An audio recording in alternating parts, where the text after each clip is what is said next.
טוב, אז הבאת טריגר קרה.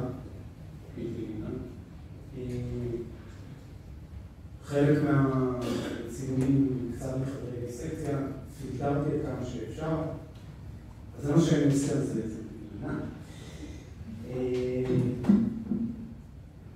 אז אני אציג מחקרים שעוסקים במערכת היחסים בין אומנות למדע. אני אתמקד במחקר ובעשייה שלי בעשור האחרון. מחקרים בחלקם נועדו לבאר את המחקר הרפואי שאני לוקח פה חלק, וחלק מהמחקרים הם מחקרים עצמאיים שבליבם התשוקה שלי לאומנות ואנטומיה. אז ככה, ציור ורישום אנטומי ברפואה ומחקר מהווים בסיס במערכת יחסים מורכבת עוד מ-500 לפני הספירה, וכמו הרבה מערכות יחסים מורכבות ועתיקות יומין, אפשר לכתוב עליהן אינסוף מחקרים מרתקים, וגם בזה אני חוטא, אבל היום אנחנו נתמקד במערכת יחסים פרסונלית שלי עם מחקר באנטומיה. אז השימוש ברישום אנטומי משמש ככלי מוציא לפועל על כל פרשנות שתידרש לו לעוסקים בגוף האדם, ותרגומו לשפה ויזואלית ברורה. הרישום האנטומי גם מגיש את המורכבות הגיאומטרית, הטופוגרפית והמכניזם שיש בגוף האדם, ושהיינו רוצים לתקשר מתוכה בצורה בהירה ואובייקטיבית יחסית כדיסציפלינה, ומחייב אותנו לחשיבה של הבניה הלוגית ולבסיס והספציפיקציות המנחות את היצירה בייחודיות רק לא מחד, אך מאידך משליכות על כל תחומי האמנות חזקות בפועל יוצא של נראותו המורכבת.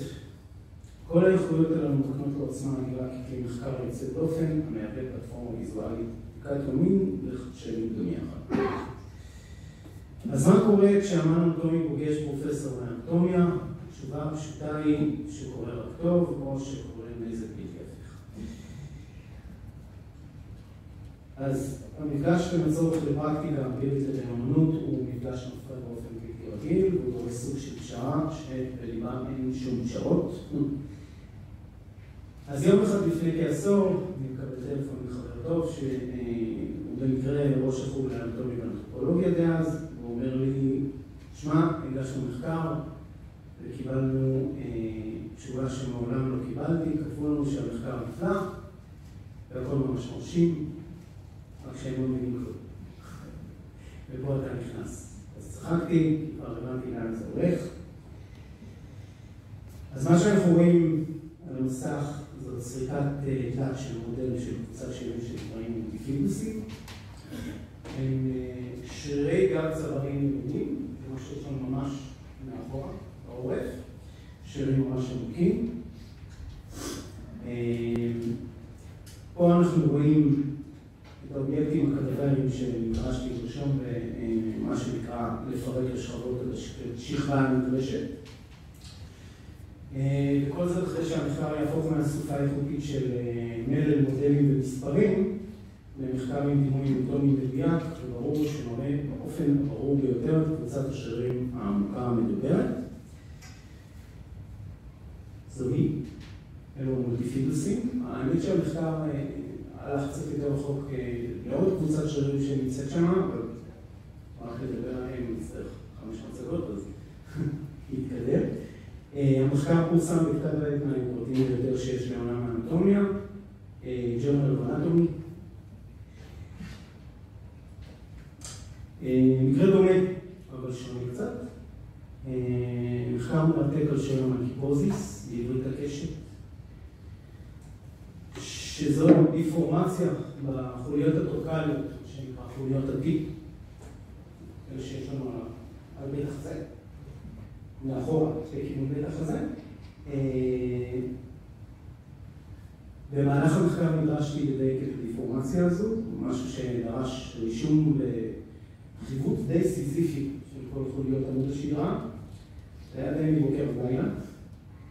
ואז תוך כדי הפאזל האינסופי של מילימטר למעלה, מילימטר למטה, עוד קצת שמאלה, עוד קצת ימינה, מרתק אגב,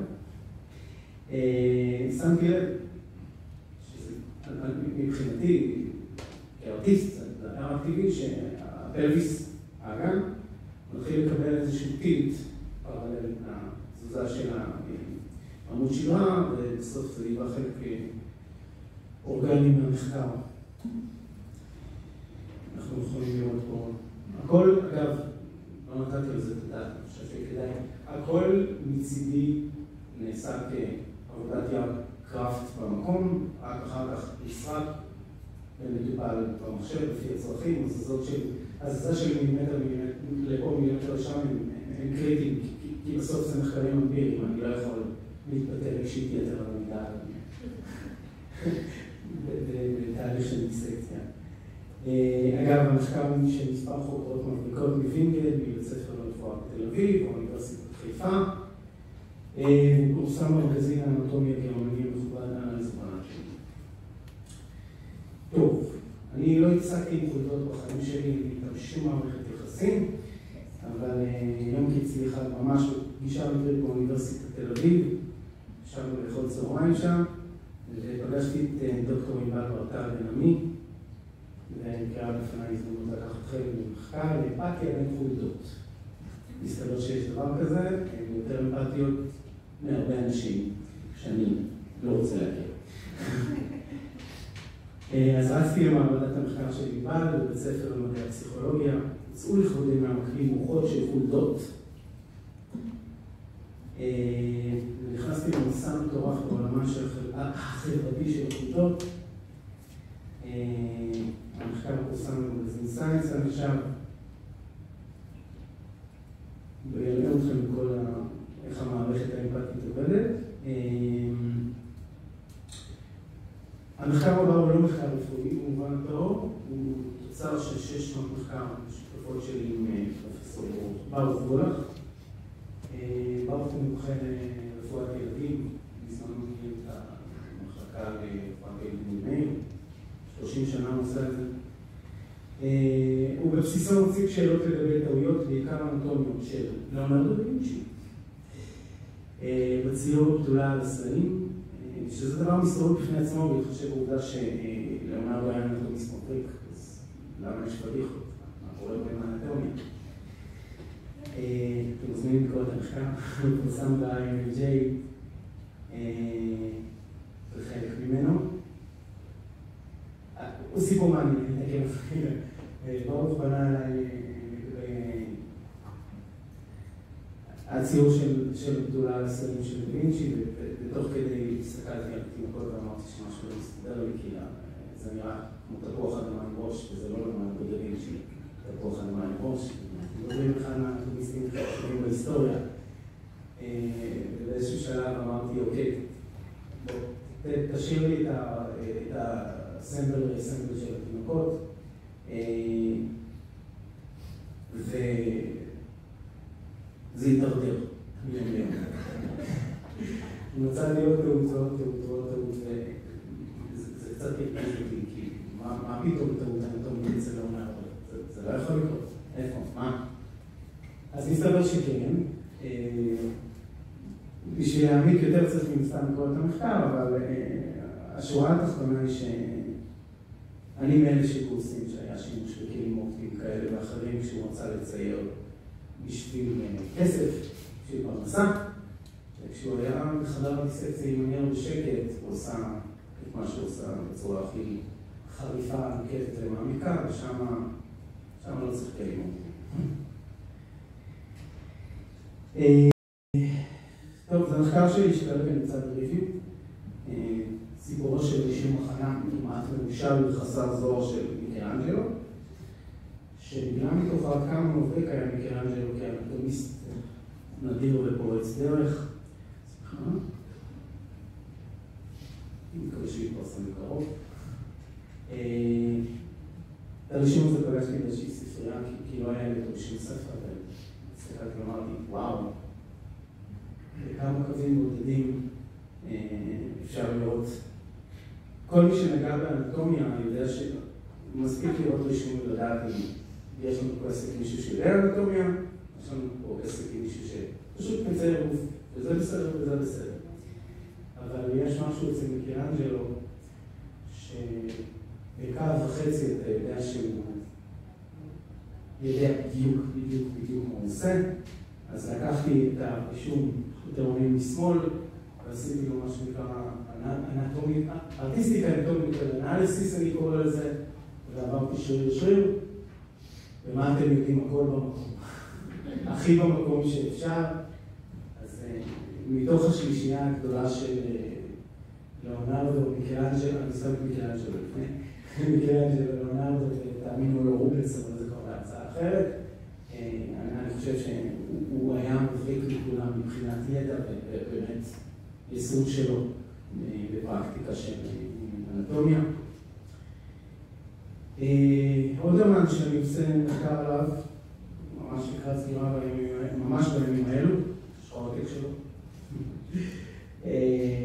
האנטומיה האקספרימנטלית של האומנות של ג'קומטי, אני קורא לו כרגע שם זמני. אז אחרי שעות אינספור של התבוננות ומחקר, הגעתי למסקנה שג'קומטי הנדיר לקח את האנטומיה למישור אחר לגמרי, כזה שיש בו מפסיכולוגיה ומחוזות שרק קומבינציה של אנטומיסט, צייר, פסל, רשם, אינטלקטואל, רק אחד כזה, אחד היה בשל כזה קונסול מעניין. טוב, אני קצת ממחקר למחקר, סופה מאוד גדולה שנספיק את זה. טוב, זה מחקר שהוא כבר נסגר, אוטוטו. הוא עוסק ב-TBI, TBI זה Traumatic Brain Injury, למי שלא מכיר. פגיעות ראש. המחקר הזה ספציפית נעשה בפינלנד, הוא ממש כבר סגירה כמו שאמרתי. מה שאנחנו רואים זה תהליך של מסע מצבים במוח ופגישת ראש, פגיעת ראש, סליחה, והשפעה שלהם על המערכת העצמית. טיפה ירחיב על זה. הסקיצה הראשונה שאני רציתי זה לא גדולה מימין, ואז כשהגשתי את זה אמרו לי He doesn't look happy. אז אמרתי, of course he's been dissected. אז supposed to. אז אמרו לי, אפשר קצת יותר שמחה? אז הוא גם פתח עיניים, הוא נהיה קצת יותר שמח, והוא נהיה מה שנקרא קצת יותר וקטור, פחות מזו וכולי. אז לסיכום, כפי שאפשר לראות, רישום וציור אנטומי עם שפה, וכלי עבודה ראשון במעלה לאמן ולחוקר. האמנות האנטומית היא מולטי-דיסציפלינה שעובדת נפלא עם כל מי שעוסק במרחב ובאובייקט, עם בתרגום של קונסטרוקטיביות אנטומית וקונסטרוקטיביות ארכיטקטונית, עם בעיצוב, מחקר, כל אובייקט שיונק באופן רק טבעי מהאורגני. הבנת האנטומיה כמושג רעיוני רחב דרך היישום הפרקטי שלו ברישום רפטטיבי, יש בו לרשם, צייר, אמן, מעצב, אדריכל, אבן יסוד בהבנה של כל מכניזם, כל אובייקט בצורתו הראשונית, ומורכבותו מהווה והבואה של כל אספקט ויזואלי, בכל אשר נידרש לו. להתרשם, להתחקות ולהעתיק, הערכים האסתטיים המתמדים דרכו יש להם להרחיב את האופקים בכל תחומי החיים כערך מוסף נלווה שמתגמל דרך קבע, כאמן, היוצר, כאיש רוח, מחשבה ותרבות. תודה.